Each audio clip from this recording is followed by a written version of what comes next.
I think the main thing for me is owning the fact that me myself has had suicidal thoughts, and owning that I do have to take a tablet every day to keep my chemical levels right.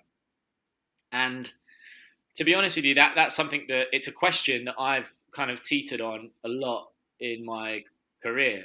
I've been doing this for 13 years now, and I have just always said to myself, to my parents, to managers, whatever, and said, should I tell this story? Like, I know there's other guys that are out there suffering like me. Should I use the platform? And then I've always kind of backed out, and I've said it's not the right time. Like, maybe I need to be more established, or maybe I need to, before people would actually take me seriously on it.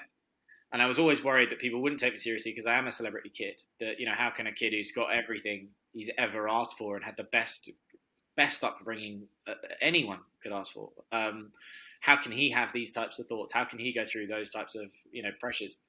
And after Joe died, I remember just like crying to my mum, saying, I can't fucking do it anymore. Like, I cannot do it. I'm not going to be scared of what people think about me, because this isn't worth it. And like, I remember saying, it's just not worth it. It's not worth someone thinking I'm privileged if it's going to help in some way. I said, this is so bad that like I have to do something. And yeah, from there it just switched. And there was a big, even now I've had people.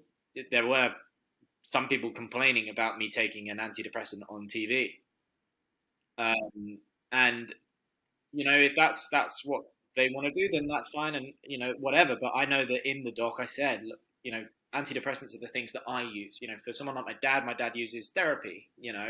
And and for some people it'll be yoga or gym or whatever they want, right?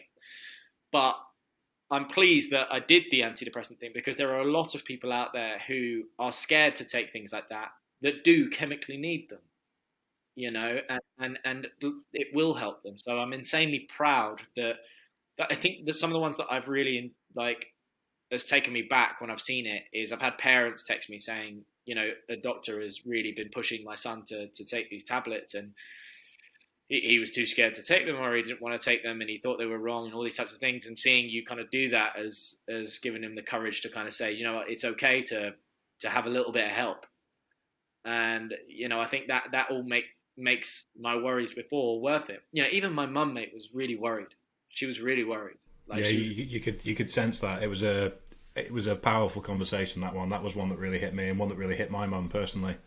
Yeah. And I think actually just before this, I spoke to my mum on the phone, and she said the one thing that was articulated really well in the documentary and wasn't phrased in a way that I'd considered it before, was that it was Joe's mum that actually said it was that the pain doesn't disappear, it's just transferred.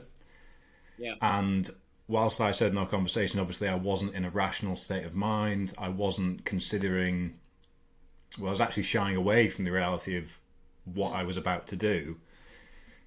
It doesn't matter how much you shy away from it, there are people around you that care, and that's what's important. But the flip side of that is that you're leaving things behind, and the pain is transferred, as you will have experienced with Joe. And it's something that I think about occasionally, where I feel incredibly guilty and incredibly ashamed of myself for even thinking like that, when I know there's people around me that love me, people around me that care. And I'm very grateful that I've lived to tell the tale, as it were. But it was an interesting thing that was said there, that the pain is transferred, because I think that's why it's so important that we all come together for our silent emergency. As you've said, it's a group effort. I think, do you know what the thing that shocks me the most, right, about what Celia said, Celia, Joe's mum, was, it's an incredible thing that she said, and she said it so perfectly and so beautifully, and I still can't believe, and I'm so grateful to her for being part of it, is that essentially what she's saying is a question that a lot of people feel very strongly about, which is, people that have been through it will tell you the opposite, and people that haven't been through it, that don't understand it, it's a big taboo to say that suicide is a selfish act. It's a very big thing to say that. You know what I mean? It's a very offensive thing to some people to say. It's a very like kind of a normal thing for some people to say. But the reality is, it's not even in terms of what she's done there. What Celia has done has changed it. It's nothing to do with being selfish, because selfish implies that you're doing this kind of looking at the repercussions, etc. What Celia did is just show the reality, and the reality is, yes, the pain goes from that person, but aware or not aware, it will always be transferred to the family forever. And so I thought, it was an amazing thing for her to say.